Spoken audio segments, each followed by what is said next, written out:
Indonesia is the most beautiful land in the universe. The land where we were born. The nation where we grew up. So many colors that live together in peace. With a million timeless treasures. With an abundance of natural wealth. Indonesia is not just wonderful. Indonesia is a wonderland.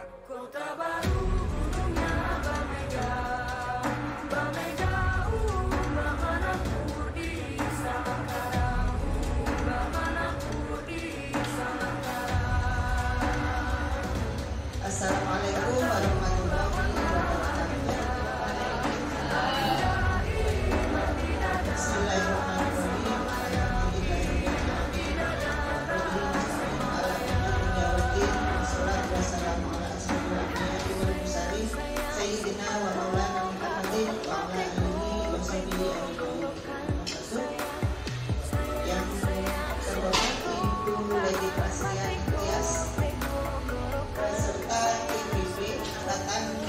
Kabupaten Jombang, dan yang terhormat teman-teman semuanya, para undangan peserta sosialisasi budaya positif.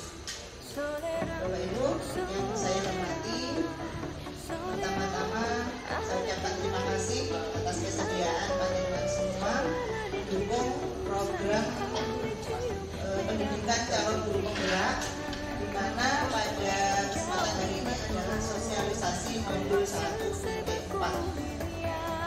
Nah, temanya adalah budaya positif. Nah, seperti kita ketahui bersama bahwa budaya positif itu insya Allah sudah ada biasanya, sudah diterapkan baik di intrakurikuler maupun di ekstrakurikuler, dalam kurikuler dan kegiatan kebiasaan yang ada di sekolah kita. Dan tentu saja kegiatan ini, budaya positif ini, namanya budaya yang tidak bisa dikembangkan atau dikerjakan oleh satu dua orang saja, kepala sekolah saja, salah satu guru saja tidak bisa, tapi harus kesepakatan bersama bahwa kegiatan-kegiatan itu dilaksanakan bersama-sama.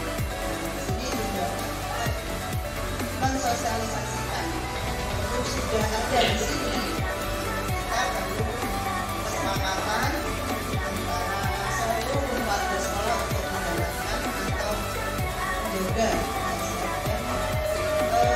tidak menutup kemungkinan juga dikembangkan lagi dalam kegiatan sosialisasi ini. Jadi mungkin ada masukan-masukan dari teman-teman semuanya yang tentu saja mendukung kegiatan ini dan pada akhirnya akan berdampak kepada karakter anak didik kita semuanya. Saya kira itu saja Bu Dias dari saya. Selamat bersenang-senang.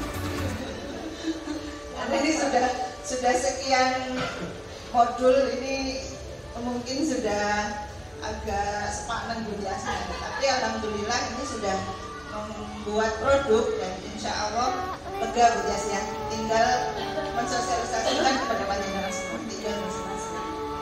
Terima kasih, selamat belajar, selamat memberikan kontribusi kepada lembaga kita. Terima kasih. Wassalamualaikum warahmatullahi wabarakatuh.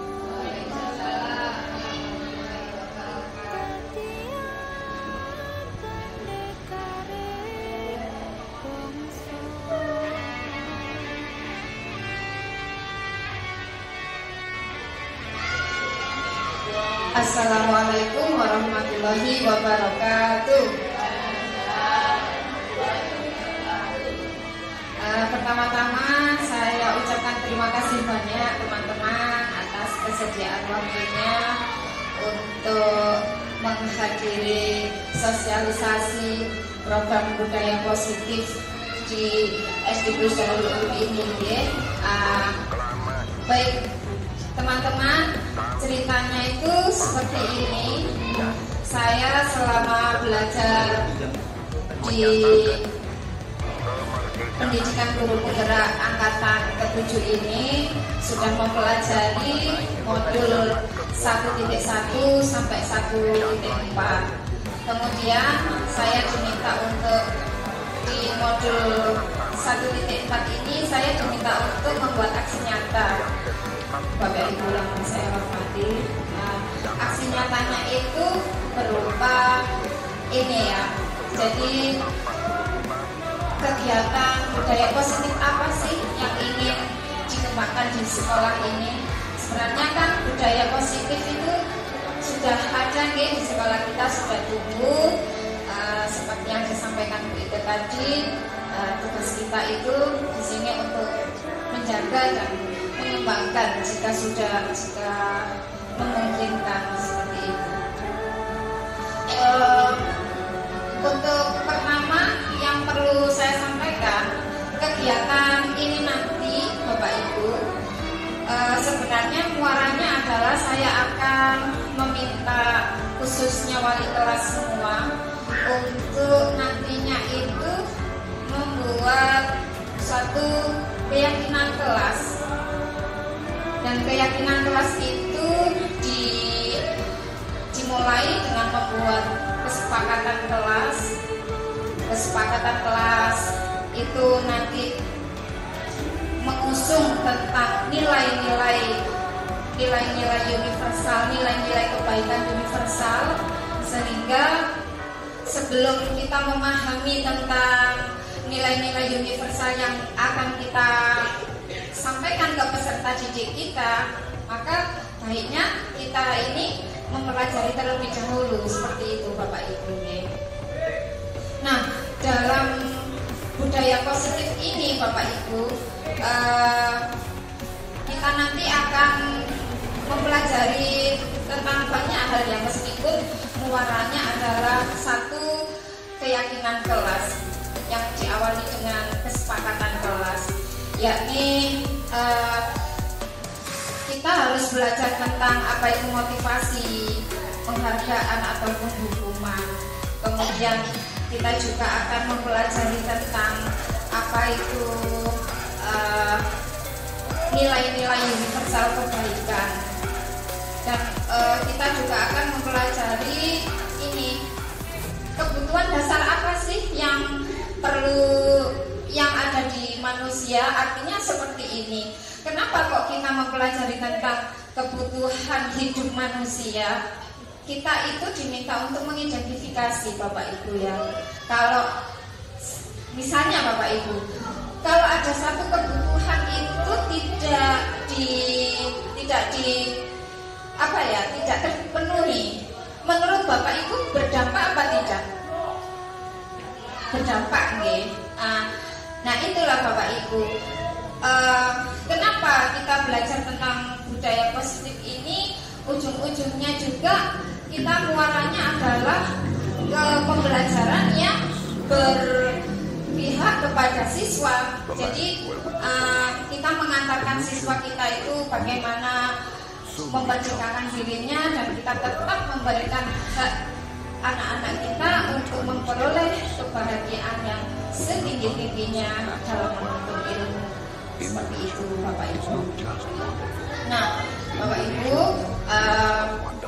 tujuan aksi nyata saya di sini yaitu ada 3. Nanti muaranya itu tadi yang sudah saya sampaikan, mengajak membuat kesepakatan kelas ya, yang nantinya itu kalau sudah ada kesepakatan kelas dan kita memilih beberapa hal untuk diyakini sebagai satu keyakinan kelas, itu kemudian budaya 5S-nya yaitu senyum, salam, sapa, kemudian sopan dan santun, itu sudah ada di sekolah kita, dan muaranya yaitu ini nanti peserta didik itu yang aktif, mandiri, kreatif, dan senang di dalam pembelajaran. Itu saja Bapak Ibu. Jadi saya jelaskan dulu biar Bapak Ibu itu paham gitu loh, apa sih budaya positif ini, karena materinya banyak Bapak Ibu, sehingga Bapak Ibu biar tidak bingung gitu nanti apa sih ini, ujung-ujungnya apa gitu. Mohon izin guys, saya sampaikan tadi yang sudah saya sampaikan, yaitu di dalam mempelajari budaya positif ini ada nanti perubahan paradigma belajar. Kemudian apa sih itu disiplin positif itu sendiri? Misalnya apa tadi Bapak Ibu disiplin positif? Menerapkan apa tadi? 5S ya, benar ya. Seperti itu. Kemudian kita nanti juga mempelajari tentang kebutuhan dasar manusia. Di sini saya kemarin ya, untuk pengalaman saya, ternyata saya senang sekali belajar di guru pendidikan guru penggerak ini. Ternyata saya bisa menyelami diri saya sendiri.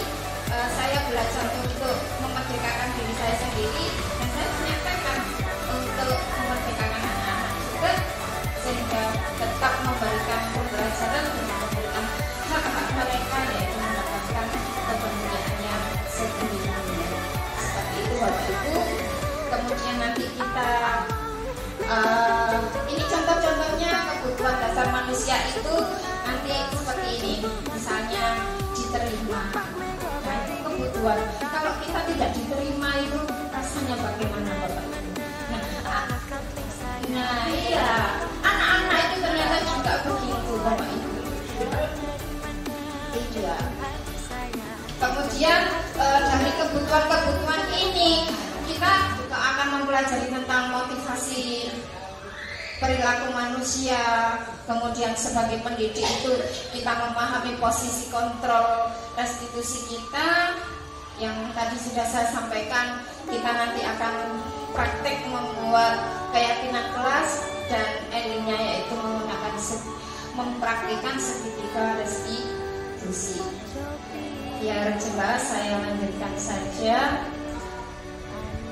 Untuk perubahan paradigma belajar Bapak Ibu itu ada 4 ilusi, yaitu ilusi guru mengontrol murid, ilusi bahwa semua penguatan positif, efektif dan bermanfaat, ilusi bahwa kritik dapat membuat orang merasa bersalah ya, dan dapat menguatkan karakter. Jadi jangan salah loh Bapak Ibu ya. Kadang kita kalau mau memberikan satu penghargaan itu tetap ada 2 dampak. Karena apa? Ketika kita memberikan penghargaan, misalnya ya, Via pinter dikasih bintang. Nah ternyata memberikan satu penghargaan itu kita harus memahami anak itu motivasinya apa untuk mendapatkan penghargaan. Ingin mendapat bintang, atau memang di dalam dirinya yang muncul dalam dirinya memang dia ingin menjadi tumbuh dan berkembang menjadi pribadi yang baik.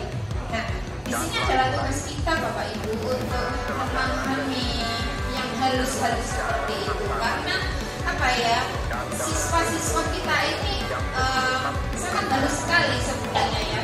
Kalau sudah bicara tentang perilaku, motivasi itu sudah apa yang ada di balik hati kalau kita mau mempelajarinya.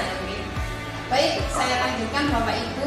Di sini ada juga ilusi bahwa orang dewasa memiliki hak untuk memaksa. Itu kita kadang tidak menyadarinya, kita itu kadang kalau mengajar itu ya sesuai mau kita gitu. Jadi bukan sebagai fasilitator atau apa. Nah nanti kita lanjutkan di slide selanjutnya. Ini bisa saya kerjakan ya. Maksudnya ilusi guru mengontrol murid itu seperti ini ya. Bisa dibaca sama Bapak Ibu. Pada dasarnya kita tidak dapat memaksa murid Bapak Ibu untuk membuat sesuatu jikalau murid tersebut memilih untuk tidak melakukannya.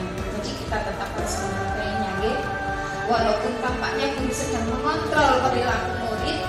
Hal demikian terjadi karena murid sedang mengizinkan dirinya dikontrol. Saat itu bentuk kontrol guru menjadi kebutuhan dasar yang dipilih oleh murid tersebut. Nah, teori kontrol menyatakan bahwa semua perilaku memiliki tujuan, bahkan terhadap perilaku yang tidak disukai sekalipun.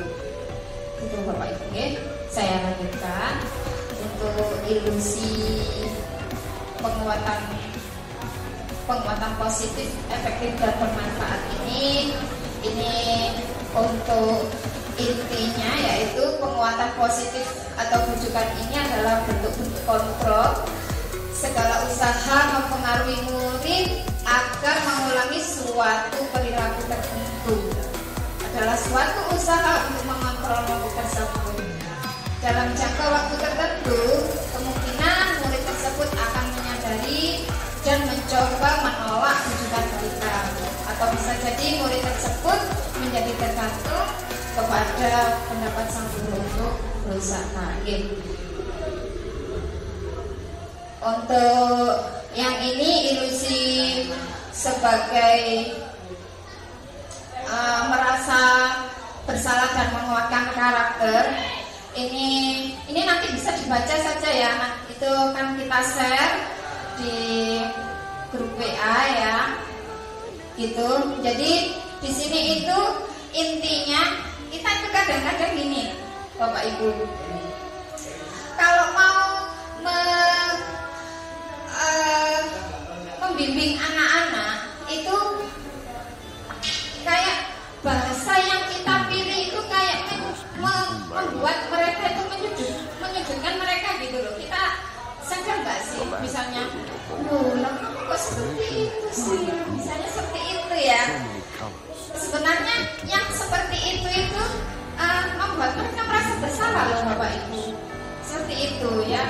Jadi ini nanti bisa dibaca sendiri ya. Nanti di yang belakang saja kita. Nah, untuk ilusi yang memiliki hak untuk memaksa nanti juga sudah saya jelaskan. Jadi kita nggak sadar bahwa kita itu misalnya di tempat kita ada ekspresi. Kemarin saya dengar Ibu Uun nih, kemarin sudah melakukan banyak baik. Menurut saya Ibu sudah menanyai anak-anak dulu.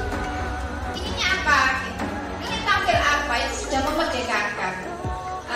Saya lihat sudah baik sekali ya. Tepuk tangan untuk Bu Uun. Ya. Itu teman-teman. Kemudian, nah kita sebagai pengontrol, ini siapa sih sesungguhnya yang memiliki kontrol? Kan karena kita sebagai guru tentunya kita ini ya yang menjadi kontrol untuk mereka ya. Jadi ini stimulusnya bagaimana kita mencoba mengubah agar pandangan sama dengan kita. Itu kalau menurut teori kontrol, kita berusaha memahami pandangan orang lain tentang dunia. Jadi kita tidak boleh dong harus sama, okay? Jadi kita tetap harus bisa mendengarkan anak-anak didik kita pengennya apa sih gitu, okay? Kemudian kayak perilaku buruk dilihat sebagai kesalahan, itu mari kita rubah sekarang itu. Mari kita antarkan murid-murid kita itu bukan menjadi murid yang gagal gitu loh Bapak Ibu. Jika dia sudah melakukan kesalahan, terus kalau kita men-treatmentnya itu menggunakan bahasa-bahasa yang diksinya itu kurang pas sama anak didik kita, itu dia itu jadi kayak menjadi orang yang gagal gitu loh. Jadi kita nanti itu akan memberikan satu kontribusi bahwa dalam dirinya saya bukan murid yang baik, saya bukan murid yang pandai atau seperti apa. Kita harus bisa menemukan apalah yang dia punyai, kemudian yang dia miliki sebagai kelebihan dia seperti itu. Kemudian kalau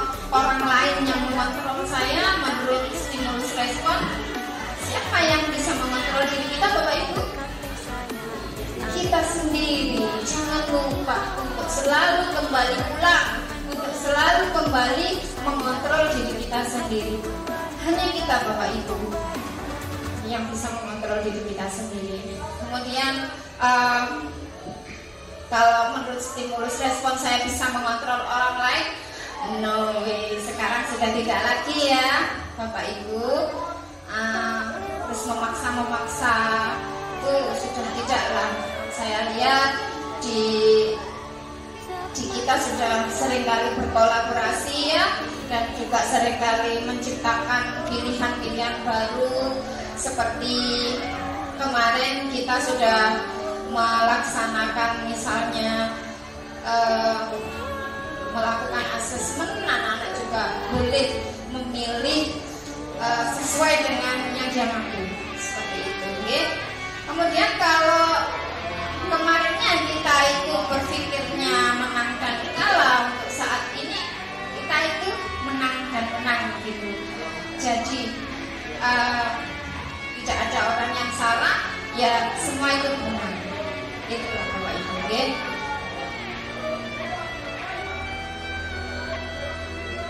Nah ini bagaimana seorang bisa berubah dari stimulus respon menjadi pendekatan teori kontrol ya. Bila kita ingin membuat satu kemajuan perlahan, sedikit-sedikit, ubahlah apa Bapak Ibu yang diubah?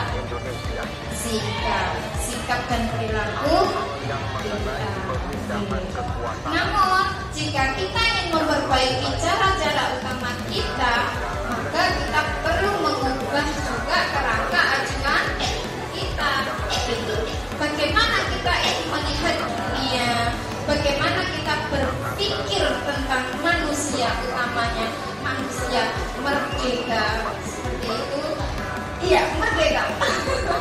Dan ubahlah paradigma Anda, skema pemahaman, dan menjelaskan aspek-aspek tertentu tentang realitas. Bisa saya lanjutkan ya. Nah, Bapak Ibu, untuk merubah suatu paradigma, yaitu tadi yang sudah saya sampaikan, kita itu harus mengkaitkan nilai-nilai kebajikan yang diyakini seseorang. Jadi nanti akan saya tampilkan nilai-nilai kebajikan universal apa saja yang bisa kita sampaikan ke anak-anak untuk dipilih anak-anak menjadi sebuah kesepakatan kelas, seperti itu. Nah, dengan mengetahui nilai-nilai kebajikan itu, maka ada satu motivasi yang tumbuhnya dari dalam Bapak Ibu, yaitu motivasi intrinsik yang akan terbangun, sehingga mampu menggerakkan motivasi dari dalam untuk mencapai tujuan mulia yang diinginkan. Dari sini apa bisa dipahami? Bisa nggih, saya lanjut nggih. Nggih, terima kasih. Nah, rancangan paradigma baru berdasarkan prinsip pembelajaran yang terdiferensiasi sehingga setiap siswa belajar sesuai dengan kebutuhan dari tahap perkembangannya untuk mewujudkan apa Bapak Ibu? Profil pelajar Pancasila. Bapak Ibu sudah tahu kan profil pelajar Pancasila? Bisa ya?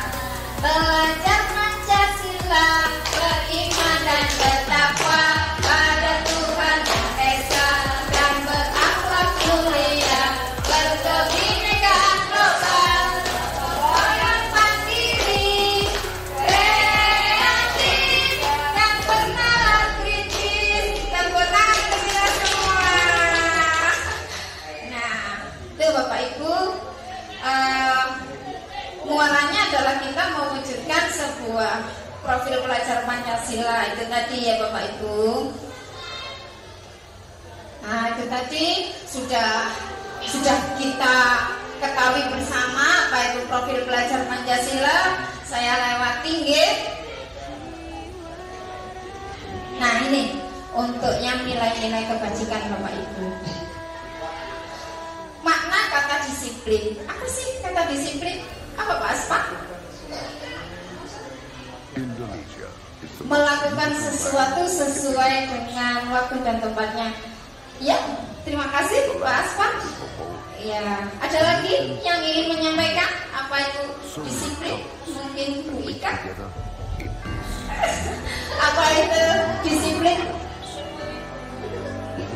Teratur, tertib, tepat waktu. Ya, terima kasih ya. Jadi banyak hal ya apa itu tentang disiplin. Untuk makna kata disiplin yaitu seperti yang kita ketahui, disiplin apa sih di pikiran kita? Yang patuh, teratur. Ada disiplin berarti harus ada tata tertib seperti itu ya. Kemudian, nah, tetapi Bapak Ibu, biasanya kalau sudah ada kedisiplinan itu loh, kenapa kok ada hukuman gitu loh? Benar nggak sih? Kalau kita sudah menerapkan satu kedisiplinan, kenapa seringkali kita itu menghubungkan dengan hukuman? Nah, bagus sekali Bu. Memang arahnya seperti itu Bu. Jadi saya mengajak memperkenalkan Bapak Ibu tentang konsekuensi. Jadi mari kita ubah ya alur kita. Jangan itu tadi saya sampaikan, jangan menjadikan anak itu merasa menjadi orang yang gagal. Mari dengan adanya konsekuensi kita nanti akan menerapkan segitiga restitusi. Insya Allah kita akan mengembalikan anak-anak kita yang sudah melakukan kesalahan itu kepada lingkungannya kembali dengan secara positif. Seperti itu Bapak Ibu.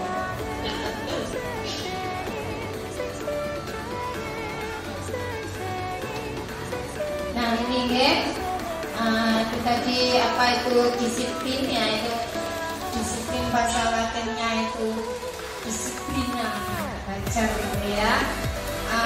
Sesuatu yang dilakukan seseorang pada orang lain untuk mendapatkan kepatuhan itu telah berubah cenderung umumnya kita menghubungkan kata disiplin dengan apa ya tidak nyaman, bukan dengan apa yang kita hargai atau pencapaian tujuan yang mulia. Misalnya kedisiplinan bukan lagi kita bukan kita melihat lagi dengan tepat waktunya, tetapi ini sudah terlambat gitu ya. Jadi mari kita rubahlah cara-cara pandang kita seperti itu. Disiplin positif ini Bapak Ibu, di mana yang menjadi sesuatu yang dilakukan pada seorang untuk mendapatkan kepatuhan. Dan kita menghubungkan kata disiplin ini dengan kenyamanan.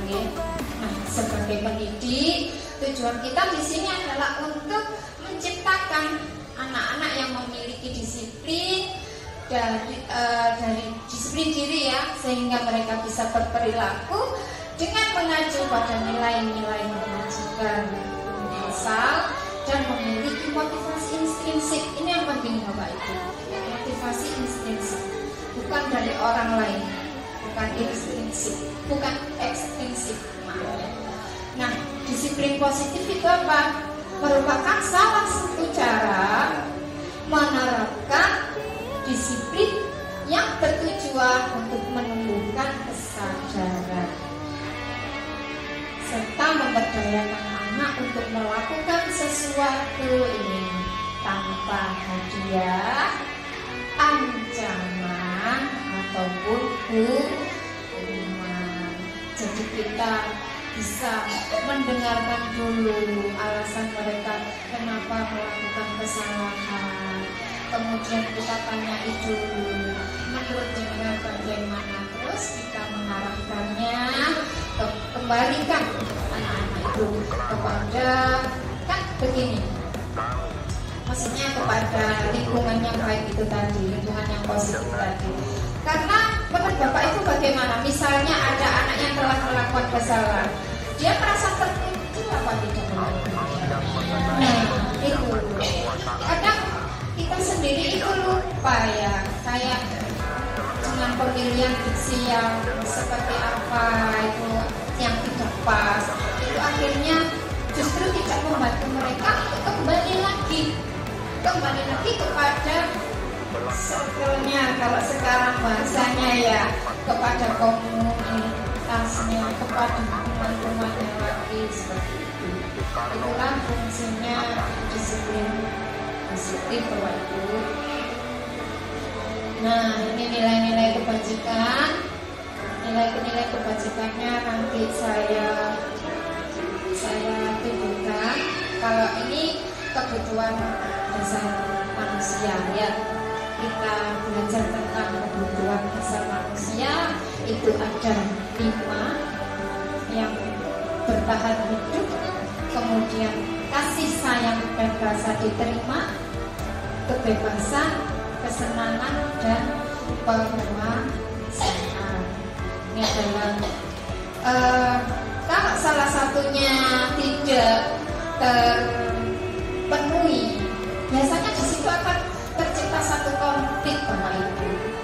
Nah, tujuannya kita belajar di sini itu apa? Jadi ketika ada konflik, kita paham dengan posisi kita yang sebagai kontrol itu tadi. Itu maksudnya ya.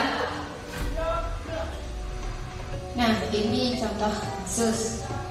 Misalnya Ibu Ambar, guru wali kelas 2A di SD Pelita Hati, sedang bingung menghadapi ulang salah satu murid di kelasnya dulu. Beberapa anak di kelas 2A telah datang padanya dan mengeluhkan. Doni seringkali meminta bekal makan siang mereka dengan paksa. Jika Anda menghadapi situasi seperti Ibu Ambar, apa yang akan Anda lakukan? Monggo, apa yang akan Anda lakukan? Terus dulu. Saya lakukan yang pertama mungkin ini, saya korek dulu kenapa berbuat seperti itu. Kan pasti ada alasannya. Kadang sesuatu yang dilakukan itu masih nggak bisa dipahami dengan temannya, karena temannya kan anggapnya hal yang negatif ya, padahal nggak tahu alasannya. Mungkin itu dulu, setelah kita korek seperti itu dan kita tahu, maka mungkin kita akan bisa melakukan tindak lanjutnya gimana agar anak ini tetap tidak melakukan tersebut, atau intinya dia biar tahu bahwa perbuatannya itu kurang baik, atau kita selain itu juga memberikan solusi gitu ya. Bagaimana Bapak Ibu? Mungkin itu. Terima kasih Bu Kusnul. Bagaimana Bapak Ibu? Setuju? Ya. Setuju nggih? Sama ya. Kayaknya sama semua deh kita di sini. Iya, insya Allah sama ya. Kita di sini di lembaga swasta kita yang tercipta ini, insya Allah bukan lagi orang yang abai dengan hal ini. Kita insya Allah bukan orang yang abai, bukan termasuk guru-guru yang abai. Jika ada satu situasi atau kasus yang seperti ini. Nah, ini untuk penjelasannya 5 kebutuhan dasar tadi Bapak Ibu ya. Kebutuhan berdasar kebutuhan bertahan hidup. Kebutuhan bertahan hidup adalah kebutuhan yang bersifat fisiologis untuk bertahan hidup, misalnya ya, ada kesehatan, rumah, makanan, gitu kan. Kalau kebutuhan biologis juga dari proses reproduksi, ini juga termasuk kebutuhan bertahan hidup. Terus komponen psikologis pada kebutuhan ini juga meliputi tentang kebutuhan akan perasaan aman, itu ya Bapak Ibu yang kita garis bawahi. Kemudian untuk kasih sayang dan rasa diterima ini, bagaimana? Apa sih kasih sayang dan rasa yang diterima ini? kebutuhan ini adalah kebutuhan psikologis Bapak Ibu, bukan lagi menjadi kebutuhan biologis nggih. Kebutuhan untuk disayangi, diterima, meliputi kebutuhan akan hubungan dan koneksi nggih. Kebutuhan ini juga meliputi keinginan keluarga, pasangan hidup, teman khususnya nggih, binatang peliharaan dan juga kelompok di mana kita tergabung. Kemudian kalau penguasaan, yang termasuk dalam penguasaan itu apa saja? Di sini ada ingin diakui, perasaan ingin diakui atas prestasinya, atas keterampilannya, pencapaiannya, itu termasuk penguasaannya. Kebutuhan ini meliputi keinginan untuk dianggap berharga, bisa membuat perbedaan, bisa membuat pencapaian kompeten yang itu tadi, meliputi self esteem ya, dan keinginan untuk meninggalkan pengaruh. Ini kebutuhan yang lain yaitu tentang kebebasan, yaitu kebutuhan akan pilihan.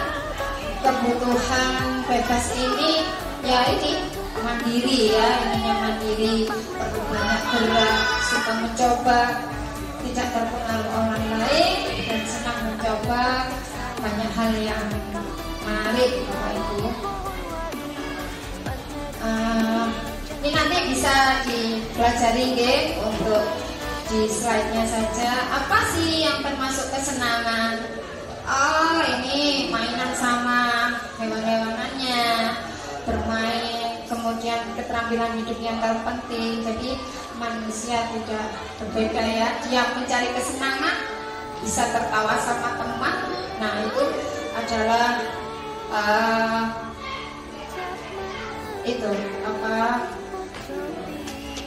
kebutuhan juga. Kalau tidak terpenuhi nanti bagaimana gitu. Nah ini misalnya ada satu kasus lagi Bapak Ibu ya, saya bacakan gitu. Dinda seorang anak kelas 3 SD. Begitu tiba di rumah, sepulang dari sekolah menangis dan mengadu pada ibunya bahwa dia benci dan berani ibunya. Menurut Anda kebutuhan apa yang berusaha dipenuhi oleh Dinda? Jika jawabannya seperti ini, bila Anda berada dalam posisi berani mendengarkan informasi dari ibunya, Dinda tentang perasaan Dinda itu, apa yang akan Anda lakukan pada Dinda besoknya ketika Dinda masuk agar kebutuhan Dinda dipenuhi? Bagaimana Bapak Ibu? Kalau ada yang benci sama gurunya, ditanya gitu, suruh cerita. Pemindahan kekuasaan dan lain-lain.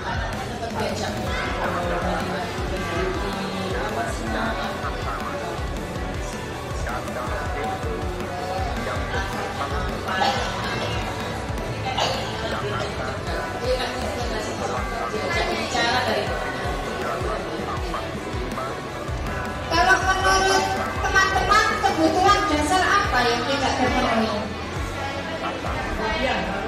Kasih sayang, apalagi kasih sayang, kenyamanan. Tadi kan ada 5 ya kebutuhannya. Menurut jenengan kebutuhan apa? Kebebasan? Masuk apa enggak? Penguasaan? Apakah dia ini diakui prestasinya? Bisa jadi ya, bisa jadi. Jelas ya kalau ini kebutuhan bertahan hidup.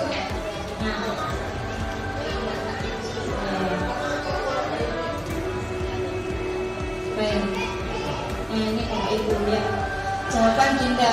Ibu guru bilang, aku tidak boleh bersenandung ketika mengerjakan tugas. Iya, katanya kelas harus tenang. Dia tidak memperoleh apa Bapak Ibu? betul sekali. Jadi apakah di sini sudah Pak? Gitu ya. Jadi ini cerita ke mamanya Pak suka sama Bu Rini. Ternyata ketika ditanya, lah kamu nggak boleh bersenandung gitu. Berarti kebutuhan apa yang tidak terpenuhi oleh si anak? Kesenangan. Tuh ya. Nah, terus ketika dia menjawab begini, Ibu guru tidak menyapa aku hari ini.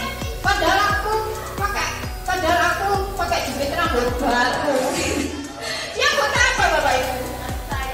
Kasih saya pengakuan, betul sekali. Bisa jadi pengakuan. Kamu cantik. Betul jadi. Iya.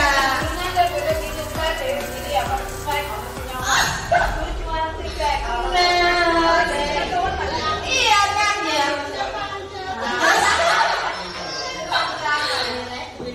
Pun biasanya kalau tidak pakai lipstik ini, kalau hari ini pakai lipstik, wah cantik sekali, wah. Seperti itu ya.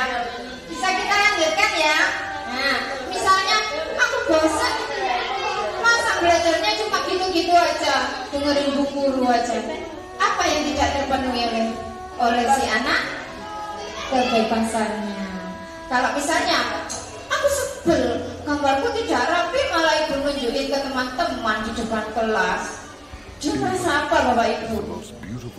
Kebutuhan apa yang tidak iya, dia tidak bisa ini ya. Harusnya kan penguasaan ini kan tentang keterampilan dia, tentang ini diakui, yang seperti itu, ya.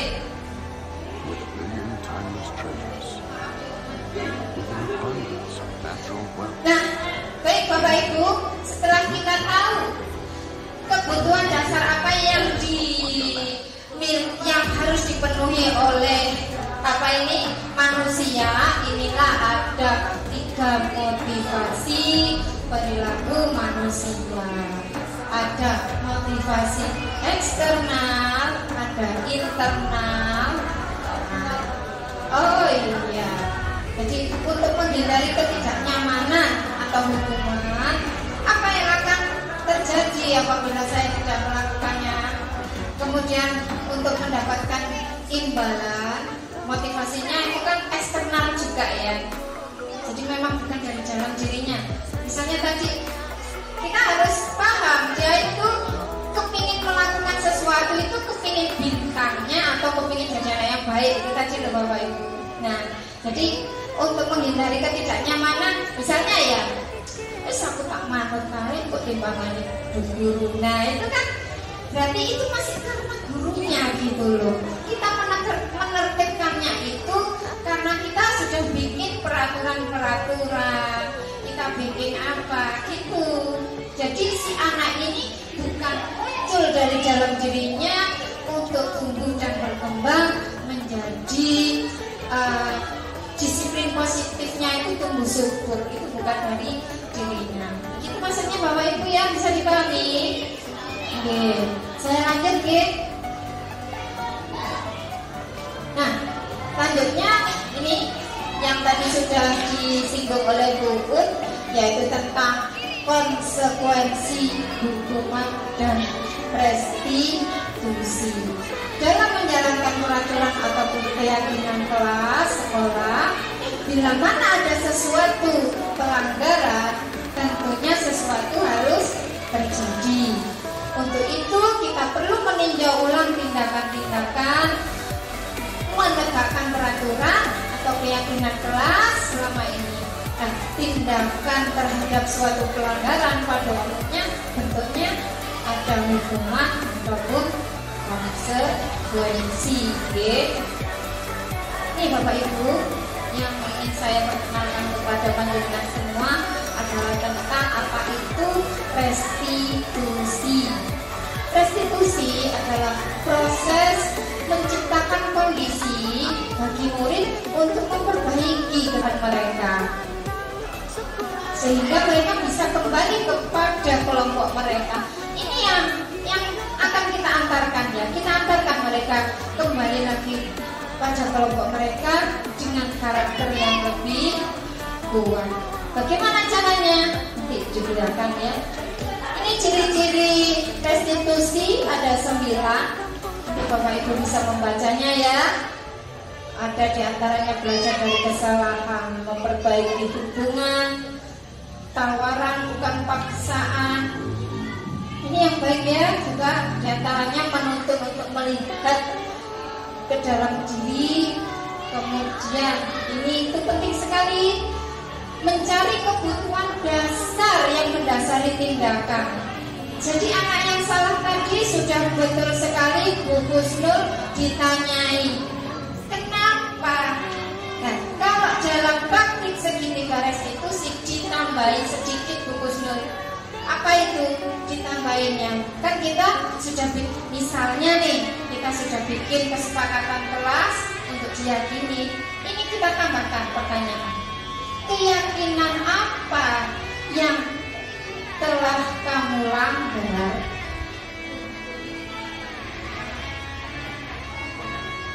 Ya, jadi keyakinan apa yang kebutuhan dasar apa maksudnya yang tidak terpenuhi seperti itu, nggih. Apakah di sini bisa dipahami? Bisa, nggih. Nah, kemudian kita juga memberikan cara-cara yang paling baik Bapak Ibu. Tapi kalau bisa itu kita tidak perlu menuntut, tapi kalau memang diperlukan kita tuntut. Itu caranya segitiga restitusi. Kemudian fokusnya kepada karakter, bukan kepada tindakan. Fokusnya juga pada solusi. Kemudian mengembangkan murid yang berbuat salah kepada kelompoknya. Ini yang terakhir, kita harus bisa mengembalikan dia kepada kelompoknya, bukan menjadi anak yang bandel seperti itu. Ini Bapak Ibu, bedanya konsekuensi ini hukuman. Kalau ada disiplin konsekuensi, ada juga restitusi ya. Kalau sesuatu yang menyakitkan harus terjadi, kalau di konsekuensi memang sesuatu harus terjadi. Dan kalau di restitusi itu merupakan pilihan ya. Kalau hukuman itu biasanya yang ditimbulkan adalah tidak nyaman ya, dalam jangka waktu yang panjang. Kalau konsekuensi tidak nyaman untuk jangka waktu pendek, tetapi kita nanti akan mengembalikannya. Tetapi kalau di restitusi kita menguatkan murid kita dalam jangka waktu yang panjang. Kemudian kalau di hukuman itu dia menjadi korban, kalau di konsekuensi korban bisa diabaikan, tapi kalau di restitusi mendapatkan ganti. Di sini bisa dirasakan apa enggak ya? Bisa ya? Ya, baik. Kemudian kalau di hukuman murid itu akan tersakiti, ya. Kalau di konsekuensi murid itu dibuat tidak nyaman, tapi kalau di restitusi dia mendapatkan penguatan. Itu Bapak Ibu. Kalau di hukuman itu perilaku pasif agresif yang meningkat, kalau di konsekuensi penguatannya itu bertahan dalam jangka yang pendek. Tetapi kalau di restitusi itu masalahnya terpecah. Kalau di hukuman itu sistem tidak akan berjalan bila murid tidak takut. Nah itu kan yang biasa kita gunakan ya, lebih kok gak jalan. Kalau di konsekuensi memerlukan monitoring Bapak Ibu, memerlukan monitoring dan supervisi terus menerus dari guru. Ini nanti kita jelaskan di posisi kontrol, oke? Kalau di restitusinya murid belajar bertanggung jawab pada perilakunya, gitu. Jadi memang kita ajak ngobrol, nanti ada contoh-contohnya mempraktikkan restitusi. Untuk hukuman, biasanya kalau hukuman itu berlaku hanya pada sebuah institusi ya, tidak berlanjut pada kehidupan nyata. Tapi kalau di konsekuensi membantu penerapan mengikuti peraturan dalam masyarakat. Tapi di restitusi fokus memecahkan masalah dalam jangka panjang. Bagaimana Bapak Ibu?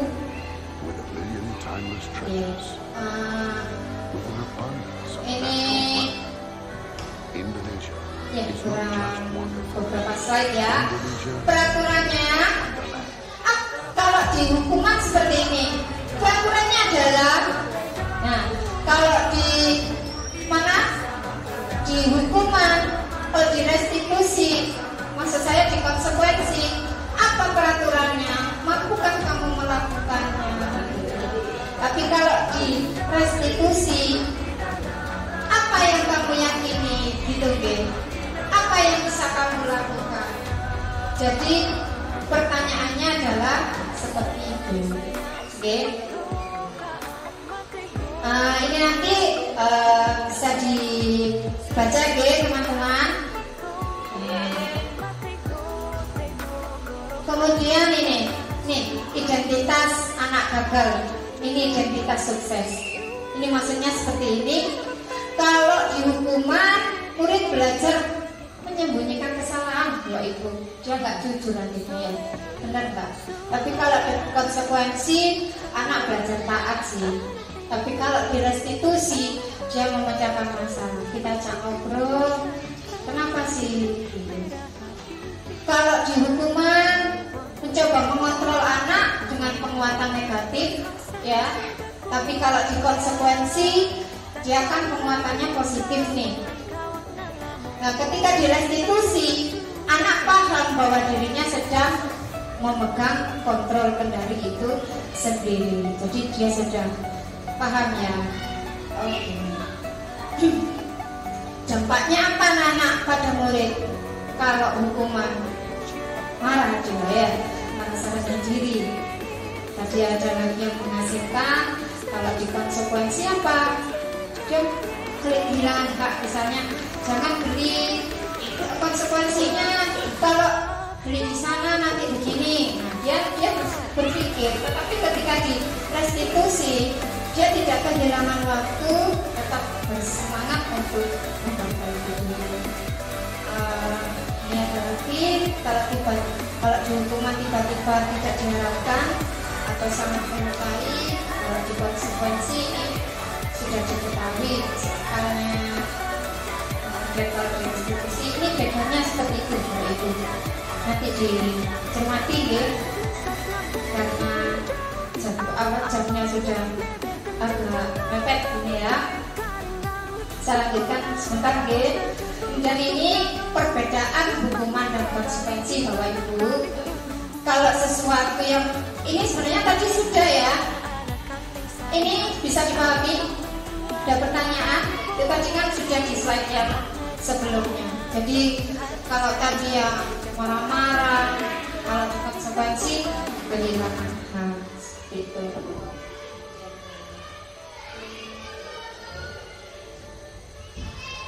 Nah Bapak Ibu, yang ingin saya sampaikan itu tentang posisi kontrol. Posisi kontrol ini ada 5. Dengan sebagai guru, posisi kontrolnya itu sebagai apa? Penghukum, pembuat orang merasa bersalah, atau posisinya sebagai teman, sebagai monitor, atau sebagai manajer. Jenengan nanti akan tahu kalau jenengan nanti tahu tabel-tabelnya. Kalau penghukum itu dia seorang penghukum bisa menggunakan hukuman fisik ataupun verbal. Jadi sebenarnya budaya positif ini sangat bersinergi dengan profil pelajar Pancasila di P5 itu yang akan kita usung. Itu tentang bullying, itu harusnya ini yang kita terapkan, bisa itu. Ini ya, posisi kontrol. Jadi verbal itu juga sudah termasuk menghukum ya. Misalnya apa contohnya Bapak Ibu? Duh, kamu kok gendut? Misalnya itu kan verbal ya, dia bisa kan sakit hati seperti itu. Terus kalau membuat orang merasa bersalah, ini tuh suaranya lembut Bapak Ibu memang. Kenapa tadi kok begini? Iya memang nggak kayak pembungkuk, lebih lembut, tetapi dia masih apa ya? Masih ini membuat anak merasa bersalah gitu. Mari kita lihat lagi kalau beda pendapat sebagai teman. Guru kalau di posisi teman ini tidak menyakiti murid, tapi dia berupaya mengontrol secara persuasi ya. Ajarkan misalnya seperti ini. Misalnya seperti ini Bapak Ibu. Tanya, kenapa? Gitu.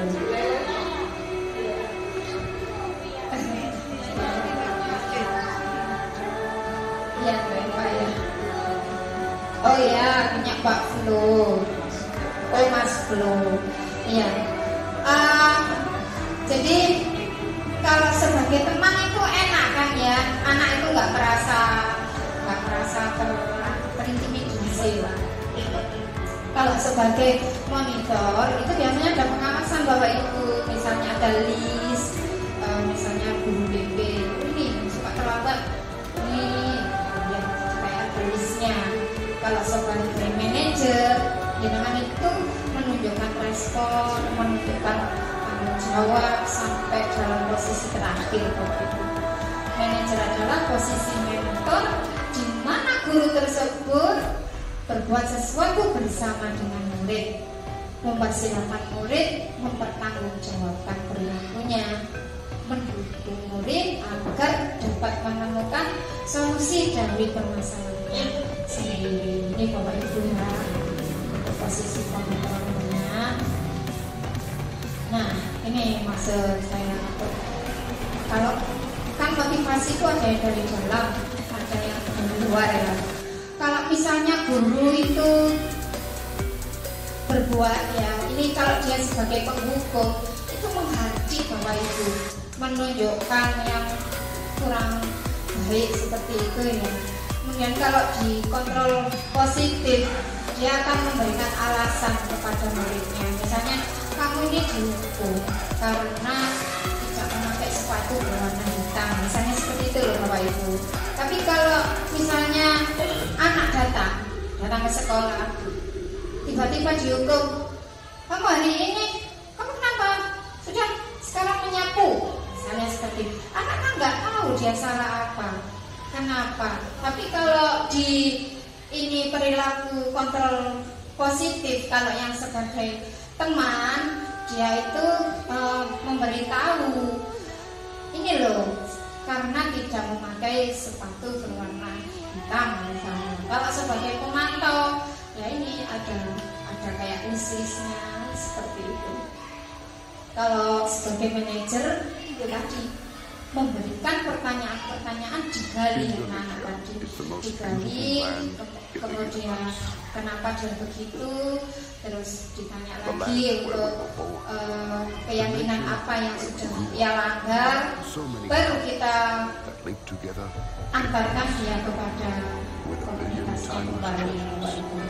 Ini contoh penerapannya untuk penerapan 5 posisi kontrol penghukum. Ini kalau penghukum itu harus patuhi aturan sekolahnya ya, wali berdiri itu misalnya. Kalau pembuat merasa bersalah itu misalnya ini Bapak, berapa kali sih guru harus memberitahukan guru kecewa sama memang agak sulit, tapi masih apa ya, masih membuat anakku ternyata aku sudah bikin kecewa ke guru gitu. Itu akan jadi pikiran Bapak Ibu. Tapi kalau kita sebagai teman kan biasanya iyalah pasti buat guru bangga, kali ini aku salah gitu kan. Itu kan lebih enak ya, bahasanya kayak ringan gitu. Alhamdulillah. Kalau sebagai pemantau, kamu sudah melanggar, apa peraturannya? apa konsekuensinya. Itu bedanya ya Bapak Ibu, dengan nanti di posisi penghukum, teman, pemantau atau manajer. Kalau di manajer, apakah tahu kesalahanmu? Ditanya dulu, kadang anak itu nggak tahu Bapak Ibu kesalahannya. Permisi, terus kemudian kira-kira bagaimana? Ini Bapak Ibu ya. Kira-kira bagaimana? Apa yang akan kamu perbaiki dengan kesalahan ini? Kita ajak untuk berpikir, biar dia merenung sebentar. Itulah yang harus kita sediakan selama kita ingin mengontrol anak didik kita. Nah ini contoh kasus Bapak Ibu.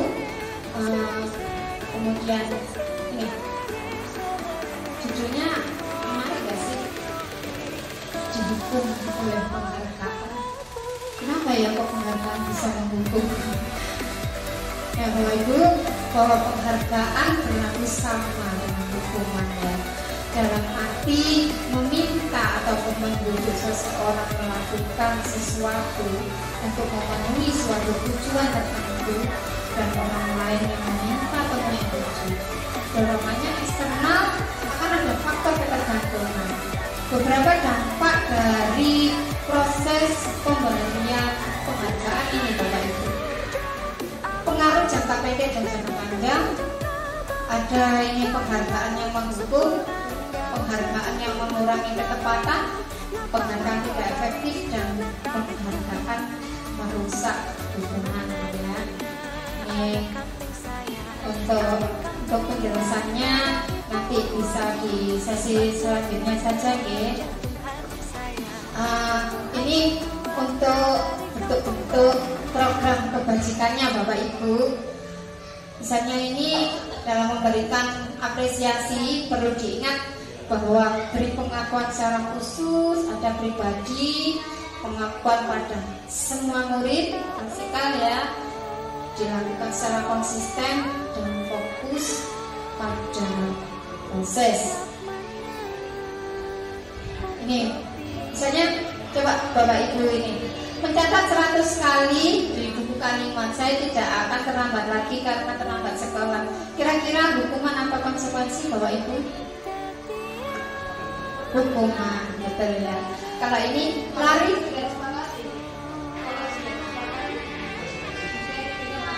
iya.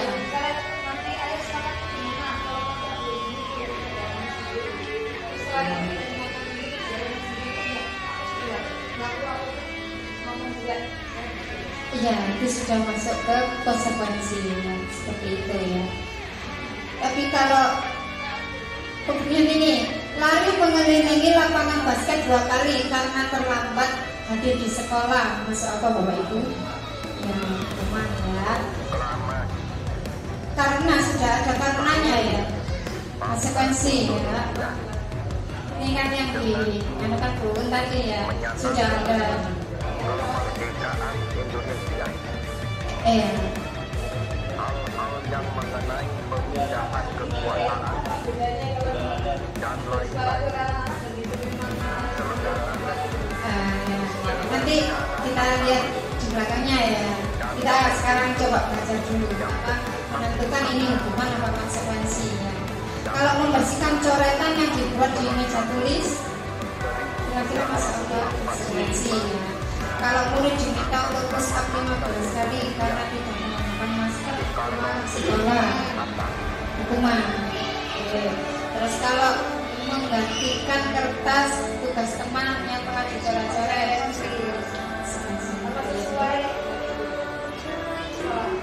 karena sesuai dengan ya ini ternyata kita bahas saja ya. Iya Bapak Ibu. Jadi kalau memang sudah, saya kira ini ya Pak, tadi sudah saya ikutan jawabannya. Jadi kalau memang sudah kita sepakati, itu nanti akan masuk ke konsekuensi di Bapak Ibu.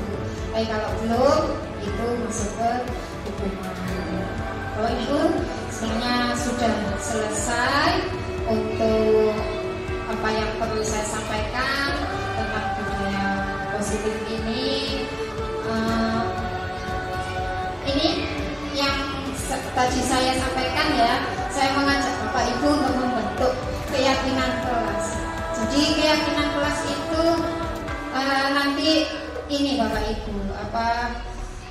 nilai-nilai universal apa yang sudah ada kita berikan ke anak-anak itu milih.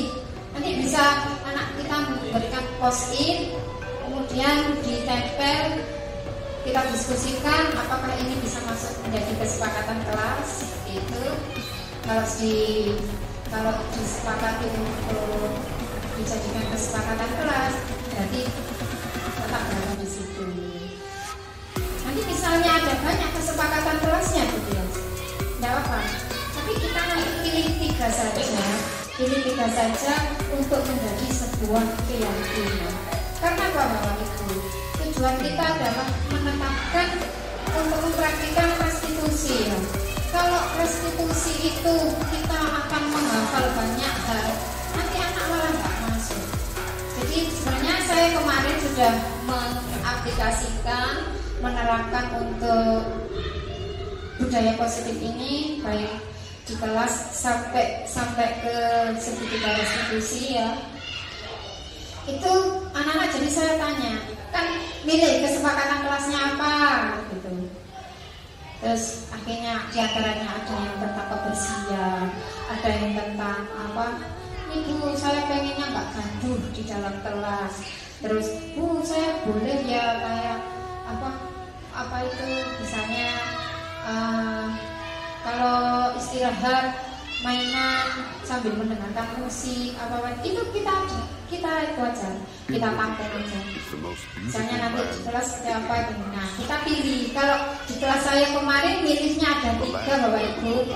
Satu itu kenyamanan, jadi kedisiplinan ya, kedisiplinan itu diantaranya masuk kenyamanan. Jadi misalnya gaduh di dalam kelas itu kan memberikan ketidaknyamanan kepada siswa yang lain, itu masuk ke kedisiplinan. Kemudian ada lagi kemarin itu tentang kebersihan. Itu Bapak Ibu ya. Mungkin nanti bisa dilihat videonya. Kalau ini tentang peraturan dan keyakinan kelas ya. Jadi contoh keyakinan kelas itu seperti ini untuk bahasanya. Nah ini sedikit restitusi Bapak Ibu. Yang perlu kita ketahui, yang pertama itu kita stabilkan identitas dulu. Kamu ingin jadi terus kemudian kita validitas tindakan apa yang salah, kemudian kita tanyakan apa sih keyakinannya gitu. Apa kamu punya alasan melakukan itu gitu. Keyakinan kelas apa yang telah kita sepakati. Jadi ini kalau mempraktikkan segitiga restitusi, ini adalah kalimat-kalimat yang digunakan nih Bapak Ibu. Kamu ingin menjadi orang seperti apa, itulah yang akan mengantarkan mereka Bapak Ibu. Yang terakhir Bapak Ibu ya. Jadi tadi kita belajar tentang teori disiplin positif, itu kita sudah belajar tentang makna disiplin, teori motivasi, kemudian ada nilai-nilai kebajikan universal, di dalamnya nanti ada keyakinan kelas.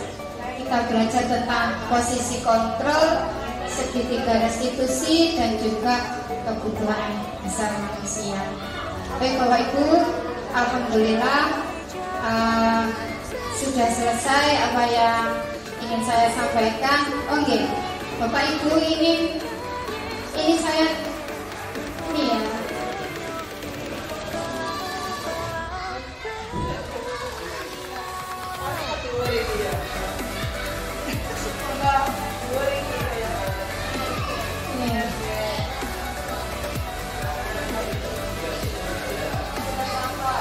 Nah, nanti saya tampilkan loh ini untuk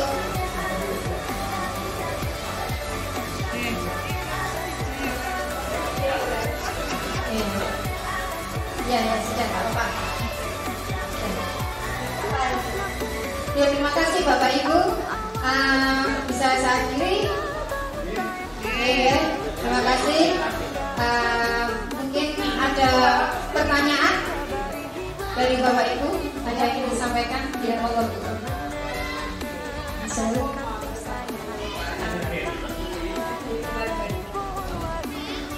yang tadi Bu Dias sampaikan banyak sekali, kebetulan terima kasih Bu Dias. Sebenarnya tidak sengaja atau kita tidak tahu teori, tapi kita sudah mempraktekkan. Yang tidak sengaja kita sudah mempraktekkan kepada anak-anak. Yang saya tanyakan ini Bu Dias, tadi kan penghargaan dan hukuman itu sama. Dan kalau penghargaannya tidak sesuai itu kan dampaknya itu ketergantungan. Kalau kamu bisa ini, saya kasih ini kan itu memang ketergantungan. Cuma saya menghubungkan dengan ini ya, istilah sekecil apapun prestasi siswa kita harus diberikan gitu ya. Aku kayak ada nggak sinkron gitu, nggak sinkron antara gimana penjelasannya? Terima kasih. Ya, Bapak Ibu, terima kasih untuk Bu Un atas pertanyaannya ya. Ini tadi tentang penghargaan dan hukuman. Jika penghargaan dan hukuman itu kok sama, ini apa sih maksudnya gitu ya? Kemarin itu juga debat panjang sebenarnya ketika di dalam proses pembelajaran PGP. Oh, jadi seperti itu ya. Kita itu saling berkontribusi lah. Di sini juga monggo misalnya nanti teman-teman ada yang memberikan kontribusi, mau menyampaikan ini loh saya kok begini sih, boleh sekali ya Bapak Ibu. Untuk hukuman dan penghargaannya sebenarnya itu yang dimaksud sama di sini adalah ini ya. Ini saya bisa jawab nggak sih? Gitu. Kalau hukuman itu memang menyakiti ya, kalau nanti mendapatkan untuk penghargaan itu sebenarnya kita juga memberikan efek yang kurang bagus juga. Kalau memang ini penghargaan itu justru kita tidak sangat mendidik gitu. Jadi di sini kenapa kita itu diajak untuk mengidentifikasi ataupun menzoom yang sangat halus ini, apakah benar sih penghargaan yang kita berikan kepada anak-anak ini justru mengantarkan kepada perilaku yang positif gitu maksud saya dulu. Jadi kadang ada satu penghargaan itu karena dia hanya ingin penghargaannya semangat. Itu yang kita maksud di sini. Jadi tapi nggak masalah ya. Saya sendiri pun ternyata begitu. Berarti saya kemarin itu masih seperti ini gitu. Jadi akhirnya ternyata penghargaan itu begini ya. Nah itu terus saya dengan adanya informasi yang baru, saya mengubah cara pandang saya dulu. Mindset saya itu saya set ulang, kemudian saya selaraskan. Benar nggak sih gitu? Terus akhirnya eksekusi gitu. Jadi kita dalam mendidik dan menuntut anak-anak itu pastinya guru itu sangat berkontribusi besar ya kepada anak-anak kita. Dan jarang kita sadari bahwa ucapan ataupun penghargaan, bahkan sebaliknya hukuman yang kita berikan ke anak-anak ini justru mengantarkan mereka kepada memori yang kurang baik. Itu kadang terjadi seperti itu Bapak Ibu. Makanya Bapak Ibu misalnya saya tanya, ingat nggak? Misalnya saya tanya, Bu Iin misalnya, Bu Iin selama sekolah pengalaman apa yang paling tidak menyenangkan? Ketika SD, SMP, SMA atau kuliah? Misalnya seperti itu Bu Iin. Bisa cerita Bu Iin? Ini boleh ketawa saja. Iya. Sama guru ya. Ketika SD. Apa? Ya. Waktu itu guru memberikan satu kertas untuk mengkritik guru tersebut. Silakan kritik, silakan mengungkapkan isi hati apa saja tentang guru tersebut. Dan saya menulis seadanya, sebisanya dan seingat saya. Dan ketika itu guru itu marah-marah karena tulisan saya. Dan itu sampai sekarang itu membekas. Ternyata beliau nggak terima apa yang saya tulis. Padahal disuruh untuk mengkritik seperti itu. Iya, itu waktu SD.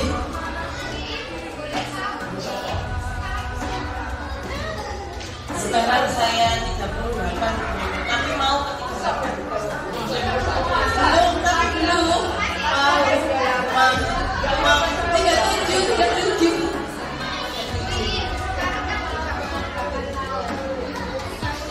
Tahun.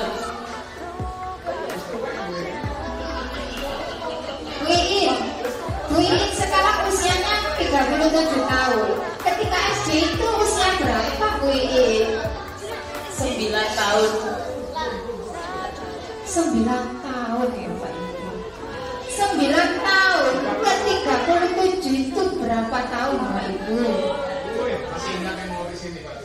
Nah, itu Pak Aspar, betul. Maksud saya seperti itu. Jadi kita itu nggak menyadari ya hal-hal yang semacam itu akan membekas loh Bapak Ibu pada anak didik kita. Dan kayak saya seperti ini ngomong aja, sebenarnya berapa ya saya? Artinya begini, dalam sebuah pengajaran memang ini adalah ladang pahala kita. Tetapi jika kita tidak sangat berhati-hati, sebenarnya ini juga apa ya? Kita juga bisa berkontribusi untuk menjajah mereka gitu loh Bapak Ibu. Jadi mari kita semangat ya menerapkan disiplin positif ini Bapak Ibu.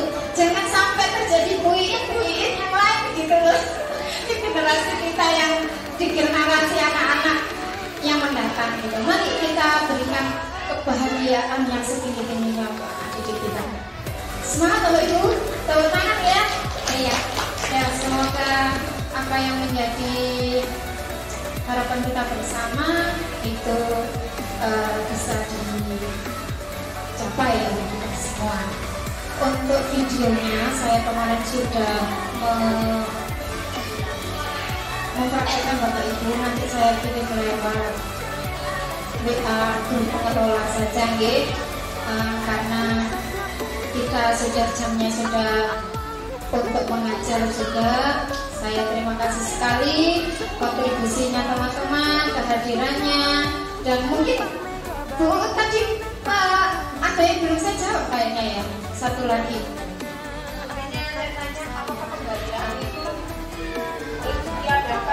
Oh iya. Oh iya. Bagaimana Bapak Ibu? Menurut Pak Asam mungkin? Bagaimana menurut Pak Asam?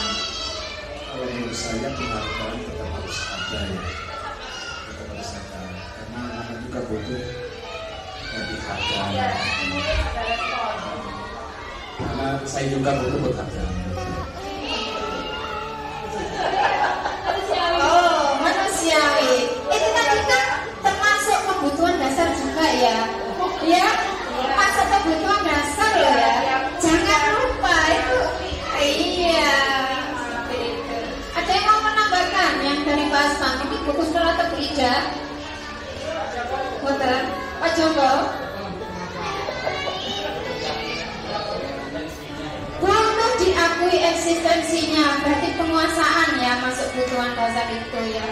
Nah, oke Bapak Ibu. Ada yang lain? Sebentar Bu, sudah pertanyaannya apakah sudah terjawab atau masih ada kendala ini Bu? Jadi penghargaan ya janganlah kalau diadakan ya, tetap ada. Tetapi mari kita itu kayak di zoom gitu ya, karena ini halus sekali gitu loh. Jadi kita itu nanti jangan sampai penghargaan itu justru mengarahkan kepada tumbuhnya kemerdekaan Indonesia. kenegatifan justru apa ya, justru tidak dari intrinsik itu tadi maksud saya. Dan lain-lain.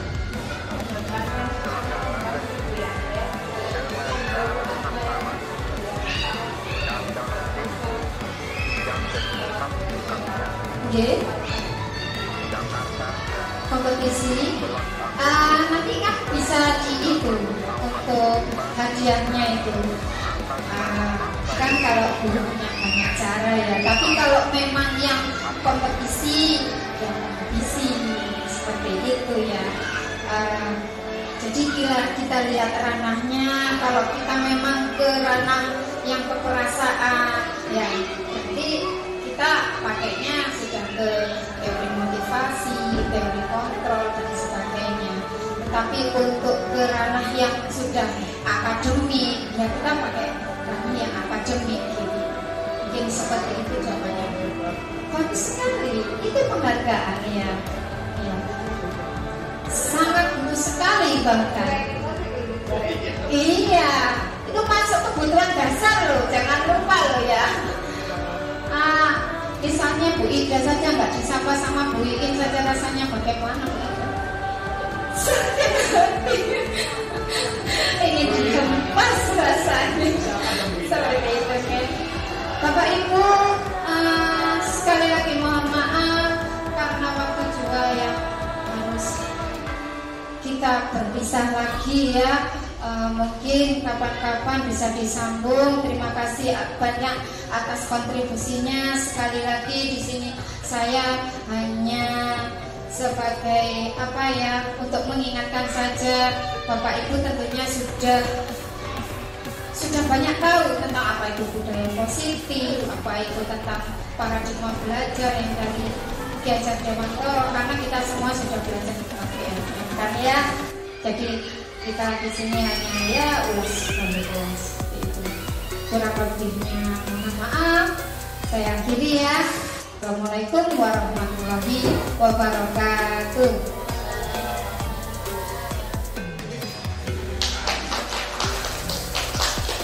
Terima kasih.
nulisnya kebalik.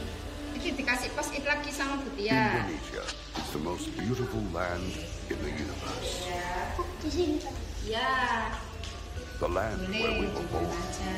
The nation where we grew up. So many colors that live Ya, together nggak apa-apa. Siapa yang mau? with a million timeless treasures, Tengah-tengahnya situ, sayang. with an abundance of natural wealth. Eh. It's not just wonderful. Indonesia is a wonderland.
Baik anak-anak, jadi ada berapa kesepakatan kelas kita?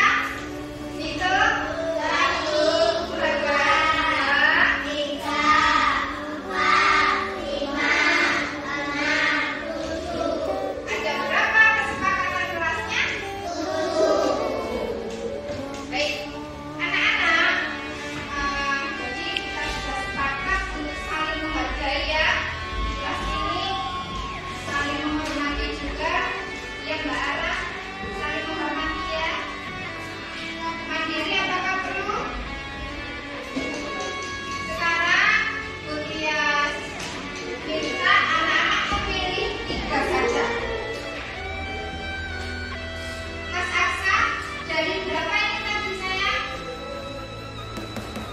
1, 2, 3, 4, 5, 6, 7. Dari 7 kita pilih 3 untuk menjadi keyakinan kelas ya. Kira-kira anak-anak yang mau menjadi keyakinan kelas apa? kemerdekaan Indonesia Yang paling yang mengenai pemindahan kekuasaan kira-kira yang paling dan lain-lain menghargai, terus mandiri, dan dalam diri siap. yang bersifat Kita sepakat ya, ada 3 ya. Apa saja Kak? belakang dengan lagu 45 atas nama bangsa Indonesia Soekarno Hatta. Ya.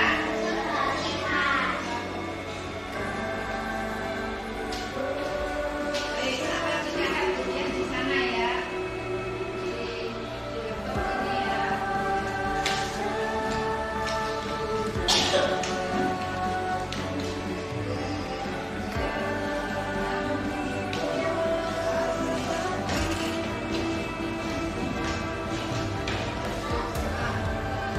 Apa nomor 1 Kak? Menghargai. Menghargai. Yang kedua apa sayang? Mandiri.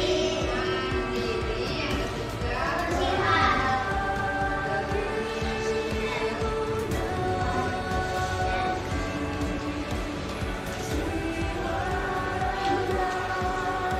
Baik, sudah ketemu ya keyakinan kelas 1A ya. Jadi kita sepakati kalau kita tertib dulu gitu ya. Jadi anak-anak, kenapa sih kok dari kesepakatan kelas ini dipilih 3 saja keyakinan kelasnya? Biar apa kira-kira? Biar apa sayang? Biar mudah mengingat. Biar apa? Biar mudah mengingat. Baik anak-anak, alhamdulillah keyakinan kelas kita sudah terbentuk ya. Apa saja keyakinan kelas 1A?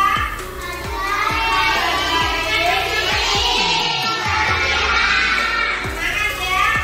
Mulai hari ini kita akan menjaga kebersihan, mandiri dan saling menghargai.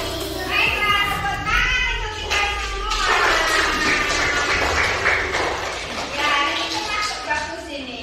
Ada yang jatuh diraba-raba, gitu ya. Baik anak-anak, kita istirahat dulu. Assalamualaikum warahmatullahi wabarakatuh.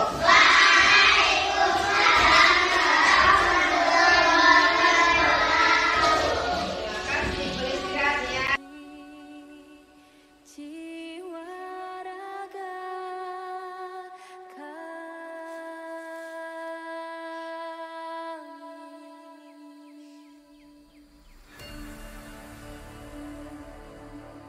Indonesia is the most beautiful land in the universe. Selamat siang, Mutias.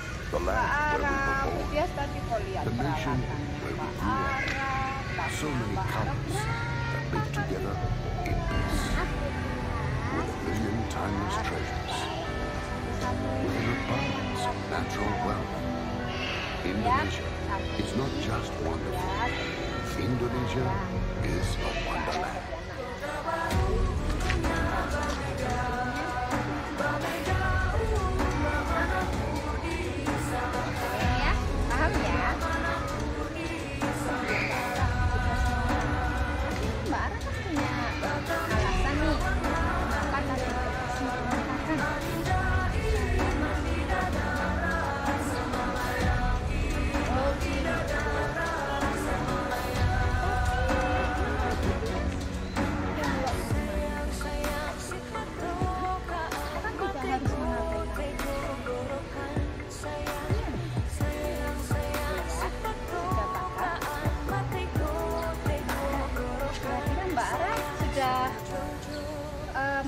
keyakinan kelas kita apa belum?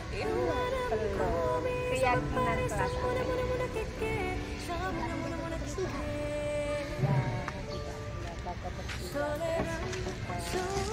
Nah, sekarang apa yang akan dilakukan Mbak kalau misalnya ternyata?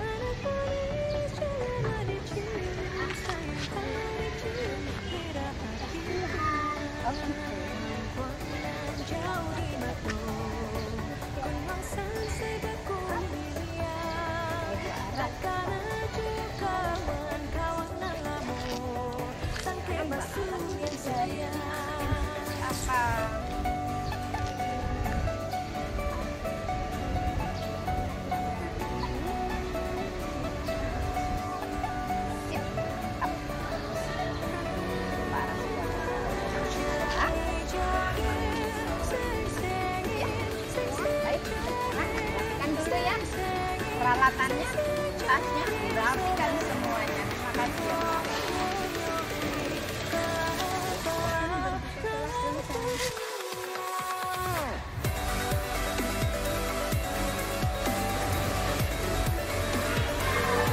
Assalamualaikum Mbak Caca. Kenapa Mbak Caca?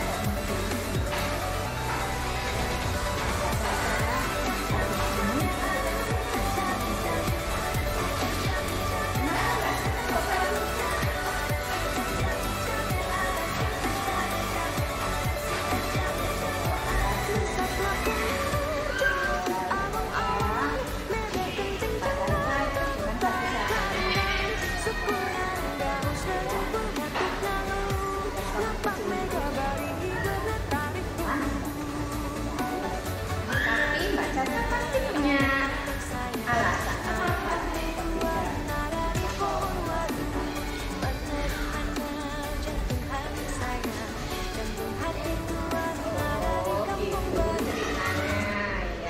ya. Sekarang Mbak Caca sudah tahu ya. Terus Mbak Caca kira-kira melanggar keyakinan kelas kita kan enggak?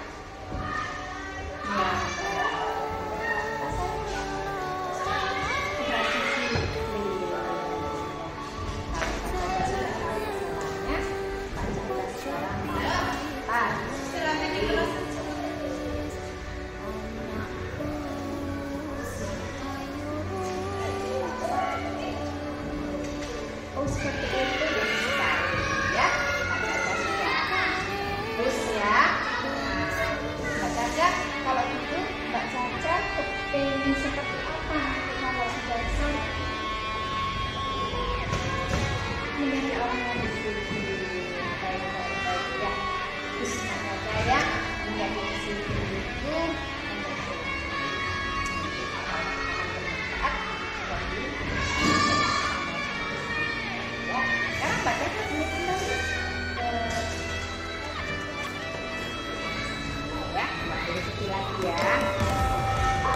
Assalamualaikum warahmatullahi wabarakatuh. Nama saya Ala. Saya senang menyatakan kemerdekaan Indonesia menunjukkan restitusi yang mengenai pemindahan kekuasaan